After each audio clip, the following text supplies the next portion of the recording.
Mourning is the price we pay for having the courage to love others. Even in grief, we know that the wonder of human life is too complex and too magnificent to be memorialized in endless pain. The gifts of spirit our loved ones gave us cannot be measured or weighed, nor can they be lost or even tarnished by time. Even in our darkest hours, we know that some of their light and their warmth will be with us, bringing comfort and courage, and, in the fullness of time, healing and peace. We're going to begin our service this morning with the singing of Adonai Ma'adam, taken from Psalm 144, with extracts also from the book of Deuteronomy and Psalms 49, 37, and 34. Adonai, what are we that you have regard for us? What are we that you are mindful of us? We are like a breath. Our days are like a passing shadow. We come and go like grass, which in the morning shoots up renewed, and in the evening fades and withers. You cause us to turn to dust, saying, "Return, O mortal creatures. Would that we were wise, that we understood where we are going. For when we die, we carry nothing away. Our glory does not accompany us. Mark the wholehearted and behold the upright. They shall have peace. Adonai, you redeem the souls of your servants, and none who trust in you shall be desolate." Adonai ma'adam v'tedahehu ben enosh v'tachashvehu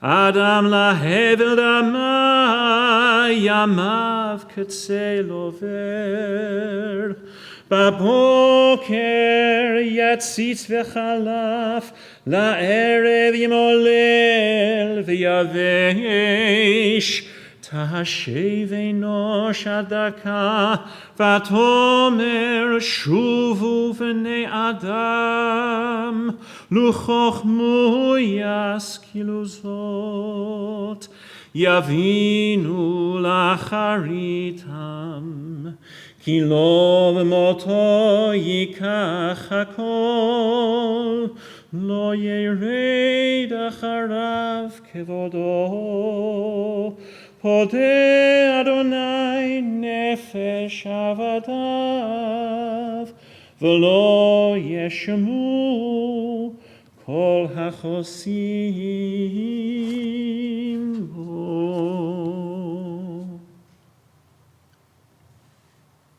When we gather to say goodbye to a friend, a father, a grandfather, the love and respect we feel becomes mixed with the sharp pain of loss. We're at a loss for words, for what words could adequately express that which we feel inside. Our tradition recognizes our dilemma and suggests that we should begin by turning to ancient words from the Psalms.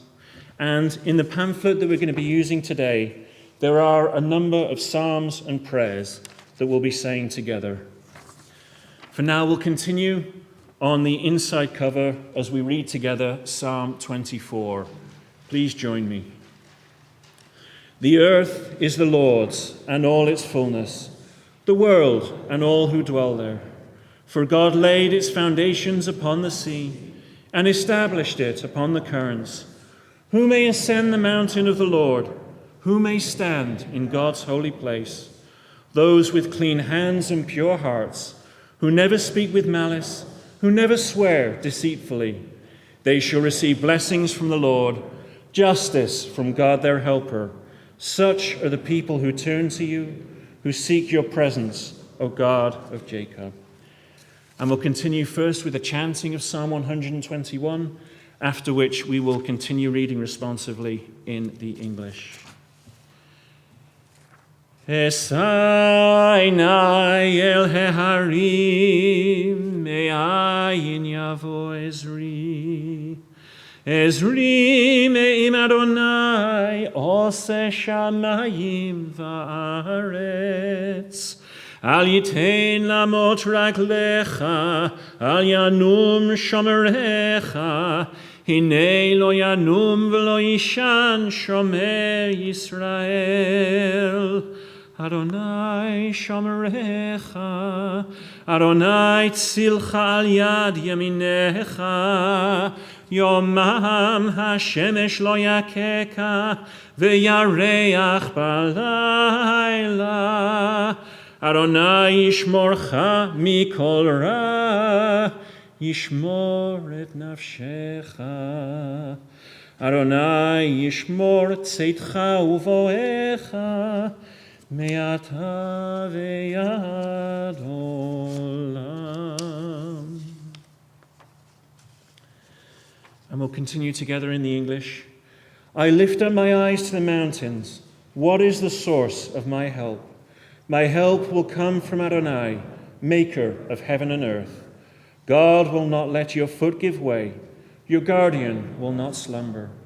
Behold, the guardian of Israel neither slumbers nor sleeps. The Eternal is your keeper. Adonai is your shade at your right hand. The sun shall not harm you by day, nor the moon at night. Evil, for you are with me. With rod and staff you comfort me. You have set a table before me in the presence of my enemies. You have anointed my head with oil. My cup overflows.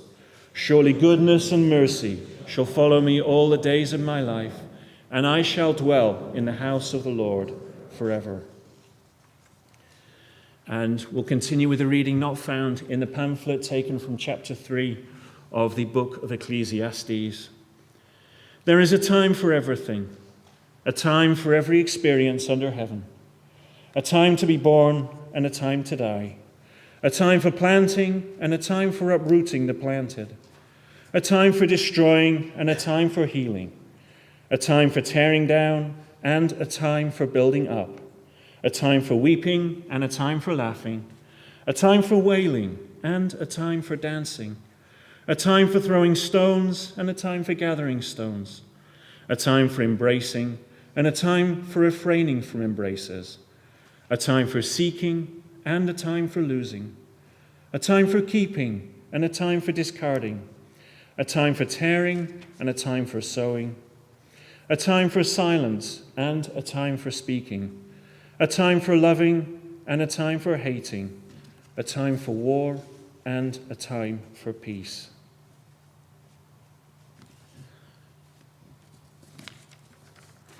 Even as our tradition prompts us to find consolation in the words of the book of Psalms, it also recognizes that this is a time to speak. Our goal today is not to describe Hermes in any comprehensive way. On the contrary, we know that no words we can utter could capture him fully. Rather, we aim to share some memories of Hermes in hopes that the memories we share will spark the memories that others have brought with them today. We also understand that our reflections on Hermes' life and his legacy didn't begin here today, and nor will they end here. Hermes' memory will burn bright as long as we keep it alive. Continuing with a poem by Hannah Senesh. There are stars up above, so far away, we only see their light long, long after the star itself is gone. And so it is with people that we loved. Their memories keep shining ever brightly, though their time with us is done. But the star that lights up the darkest night, these are the lights that guide us as we live our days. These are the ways we remember.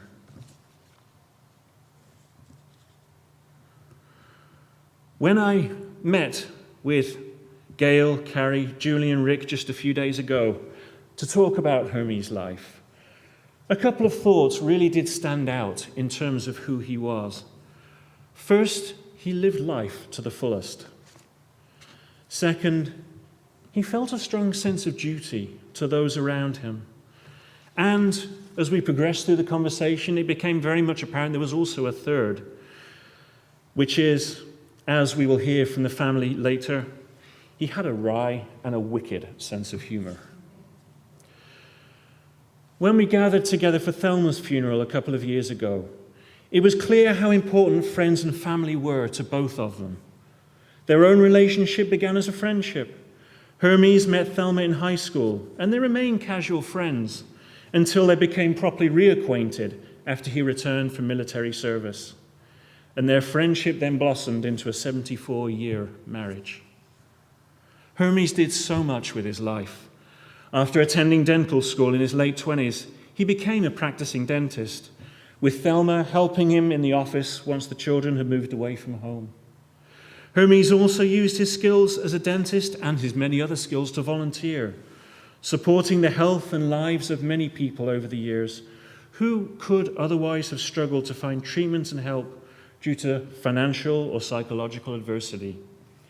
His volunteer efforts included helping people with special needs at Marquette and giving his time to help those in less privileged communities.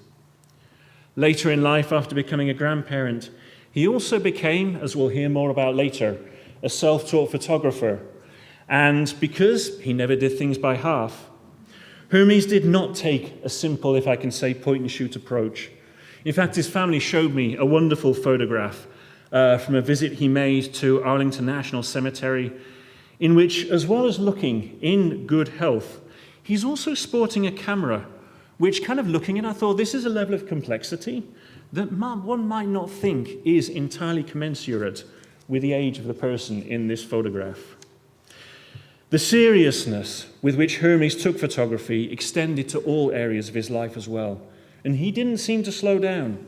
He remained very active later in life, combining his long-standing love of travel, hiking, backpacking, and the outdoors with this love of photography, at least for as long as he was able. He also became proficient with computers, and in so doing, learns to incorporate Photoshop into his photography, which, as those of us who use the software will know, this is not simple software and represents a big jump in terms of thinking from earlier approaches to the art. And again, I will leave the family to say just a little bit more about this in a few moments. For Hermes, dedication to the things he cared about was paramount, whether it was his work, hobbies, and, importantly, his family.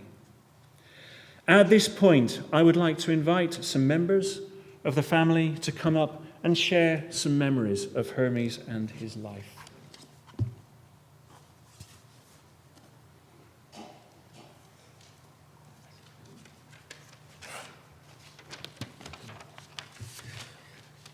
As everyone here knows, our grandpa was an amazing man.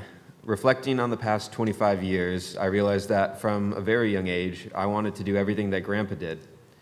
Grandpa Hermes was a very avid road biker, and from the moment I saw Grandpa in his spandex, his jersey, and on his road bike, all I wanted to do was become a road biker just like Grandpa. He was also a passionate photographer.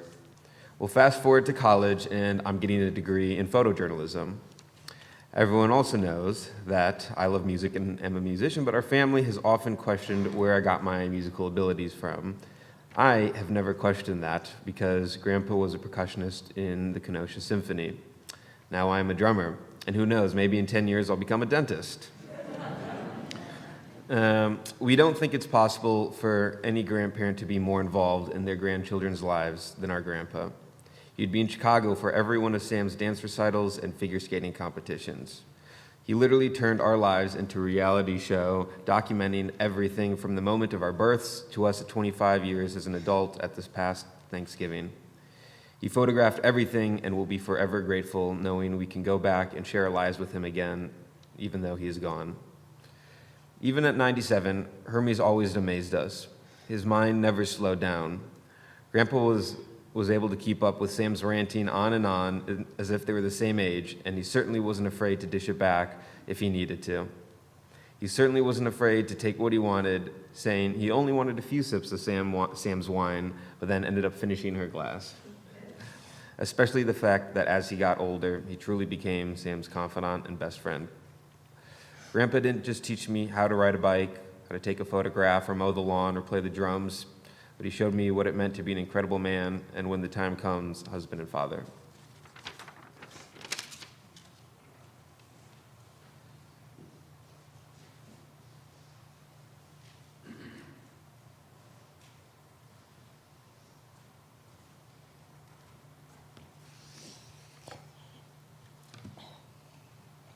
Thank you all for coming to celebrate our dad. As most of you know, our dad loved celebrations, especially when it was for him.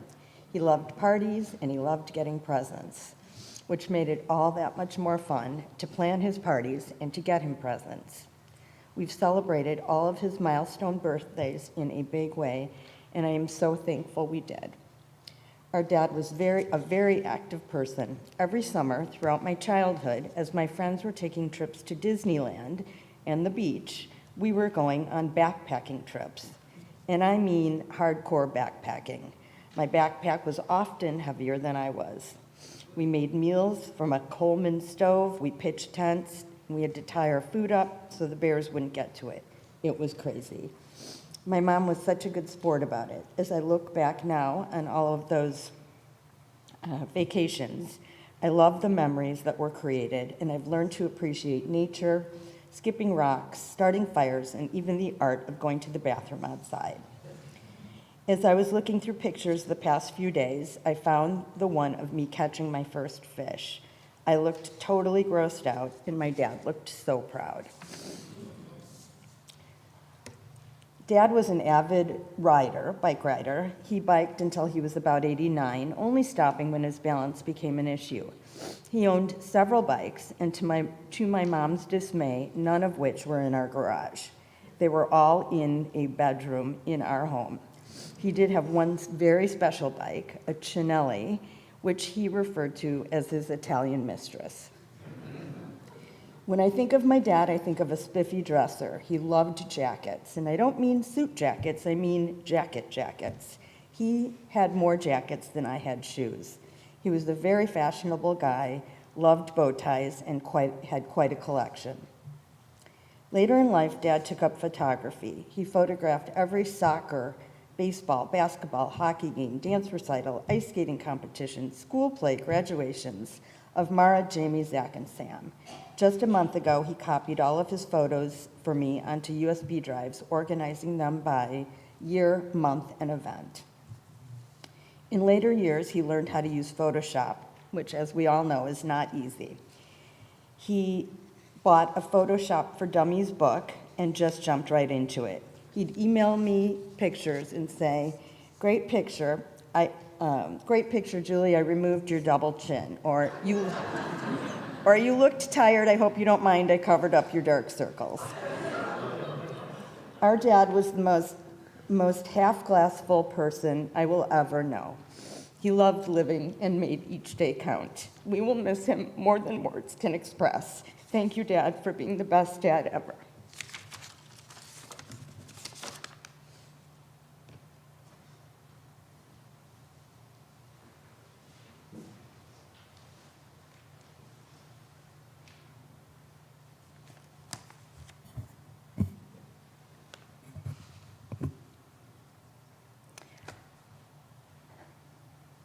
A life taken too soon. A perplexing statement, since our father was 97 years old, but he was not yet ready to die. Not out of fear, he had made his peace, but because he still had much living to do. From working on the computer, to walking the half-mile around the block, to holiday meals where he loved to help chop the vegetables, to eating good meals with those people he loved to just plain into living life plain and simple. After all, his mother lived to 107, and he told me he had a number in mind, which he never shared, but it certainly wasn't 97. But after a short illness, and even in his delirium, where his keen wit was on full display, his body just wouldn't cooperate. Living a glass half full kind of life, he accepted his physical limitations, loved life, and worked around them. His computer skills were better than mine. He photoshopped out those pesky people from our past from otherwise nice photographs, like Susan's ex-sister-in-law. Poor balance. I'll work with a personal trainer. In fact, during our father's hospital stay, when Hermes was fully lucid, he asked if we had canceled his personal training session that week. Poor eyesight from macular degeneration. I'll work with a doctor to retrain my brain to work around the black holes so I can see better and continue to do the things I love. He loves spending time with his children and grandchildren. He loved lunch and going on photo shoots with his nephew Stuart. He loved seeing his nephew Neil, who visited from the East, and he loved his daily calls with Nancy. And he loved spending time with Carrie and watching BritBox together. Every single one of us feels the whole of his absence. But we knew, and so did he, that every day was a gift. As they say at the honor flight, every day is a bonus, and that's how he lived his life. A little about our dad. He was born the youngest child to immigrants from southern Russia, Joe, Sal, Max, Rose, and Hermes, named by his older brother Joe, who was studying Greek mythology at the time. Our father's parents spoke Yiddish, English, Polish, and Russian, with Yiddish being the language spoken in the house. It wasn't until our father started school that he learned English. His mother, Hannah, captained the household, really a tough broad who ran a rooming house at 28th and Brown and a grocery store at 26th and Center. At first, he was raised by his sister Rose, whom he viewed as his mother until she died of meningitis at the age of 13. As a musical family, and despite little money, everyone had music lessons. Drums were our father's instrument of choice. Enrolling in the Navy at 17, and with a keen ear, he served as a sonarman on the USS Recruit during World War II. Part of the best years of our lives generation, our father returned home, fell in love with our mother, whom he knew from a distance in high school, married and went to work as a Westinghouse repairman in Kenosha, loving to work with his hands. But life has many twists and turns. Wanting more for his family, and with some of the GI Bill remaining, he went to college and dental school. His brother Max was already a dentist, and he could see that this profession provided better financial opportunities, combined with the ability to work with his hands. With a head for numbers that I never inherited, our mother worked in accounting at AC Sparkplug, and together they built their future. Married in 2021, they tried to start a family. However, they suffered heartbreak along the way. 10 years later, I was born, the same year our father graduated Marquette Dental School. In describing our father, the saying, "still waters run deep," is apt. Our father was a quiet, unassuming man with a wicked sense of humor and intelligence who always listened, offered insightful advice, and never judged. He carried a deep sense of passion and fairness, which carried through to his dentistry. Quality over quantity is how he approached dentistry, and each and every patient experienced his touch. With many professionals using their day off during the week for recreational activities, our father was donating his time one day a week at the Guadalupe Children's Clinic. In August 1971, the Milwaukee Journal ran a story about storefront clinics in Milwaukee, and accompanying with the story was a picture of our dad working under the caption, "Dr. Hermes Hoffman, who volunteers his services, and a dental assistant checked the teeth of 2 young patients at Guadalupe Children's Clinic." During this time, rather than a summer vacation, our father donated his time at a Navajo Indian reservation in Monument Valley. In 1975, Marquette Dental School opened a special needs clinic where Hermes worked until just about 2 years ago. Working with patients with severe mental health disabilities, AIDS, cerebral palsy, and other significant disabilities was his passion.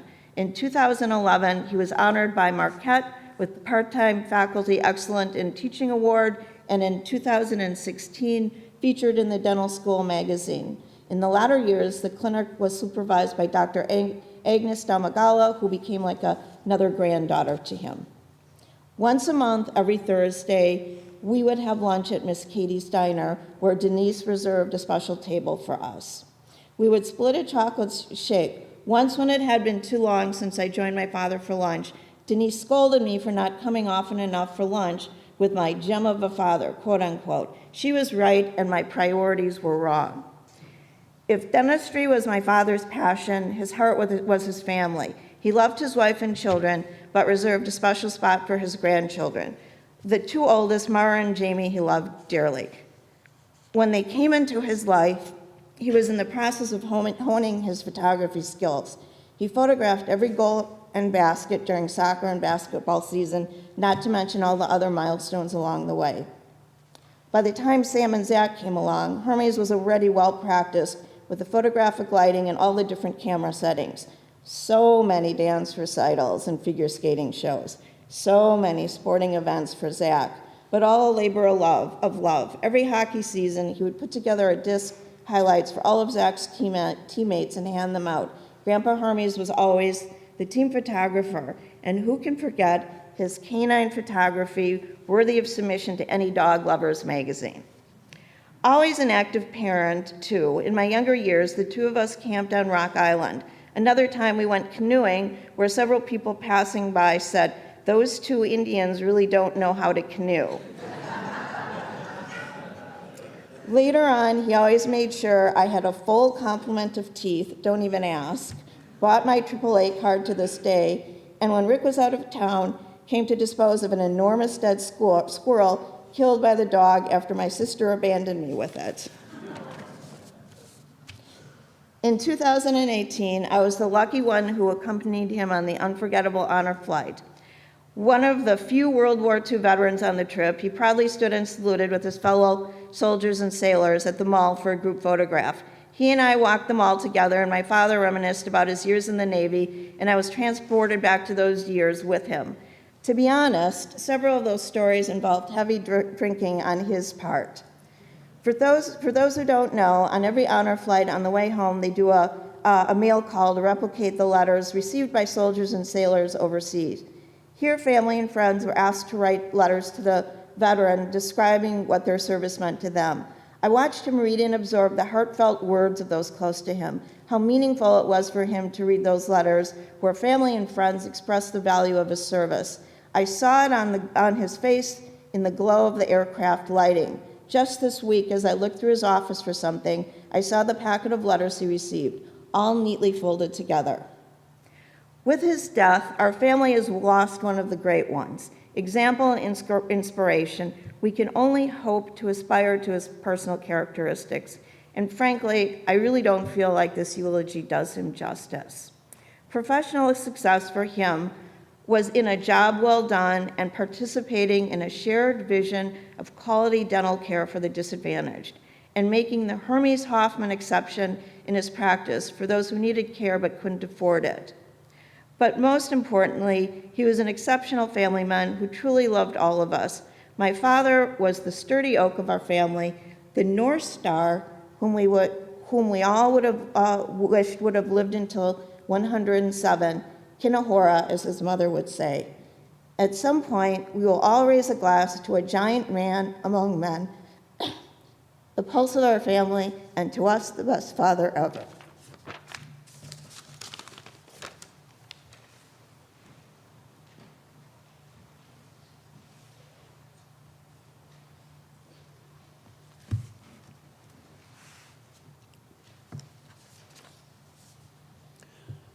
Thank you for sharing those thoughts and memories with us. And our job as a community is to make sure that this is the beginning of sharing our stories and experiences, and I'm sure you will hear many more over the coming days. I'm going to continue with a poem. Birth is a beginning, and death a destination. And life is a journey, from childhood to maturity, and youth to age, from innocence to awareness, and ignorance to knowing, from foolishness to discretion, and then, perhaps, to wisdom, from weakness to strength, or strength to weakness, and often back again, from health to sickness, and back, we pray, to health again, from offense to forgiveness, from loneliness to love, from joy to gratitude, from pain to compassion, and grief to understanding, from fear to faith, from defeat to defeat to defeat, until looking backward or ahead, we see the victory lies not at some high place along the way, but in having made the journey stage by stage, a sacred pilgrimage. Birth is a beginning, and death a destination, and life is a journey, a sacred pilgrimage to life everlasting.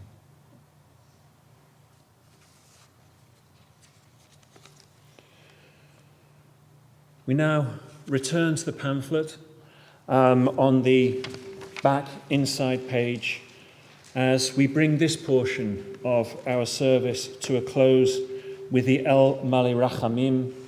Unlike the Kaddish, which we will recite later at Mount Zion, the El Mali Rachamim does acknowledge the concept of death, with its petition that those we have lost be granted a proper rest. Please rise for El Mali Rachamim.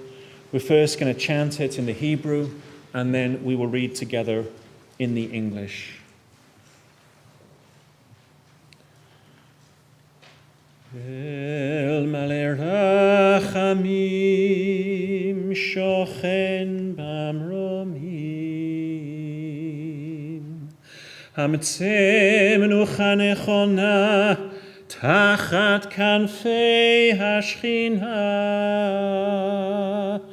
Im kedoshim utehorim kezohar harakia mazahirhim et nishmat Chaim Yaakov ben Shimon vechana shehalach leolamo Bal harachamim yastirehu beseter kenafav leolamim v'yitzror b'tzror hachayim et nishmato Adonai hu nachalato v'yad. Amen. And that ends our portion of our service here at Congregation Sinai. We're now going to move to Mount Zion for the burial. And at this point, I would ask the pallbearers to please join us.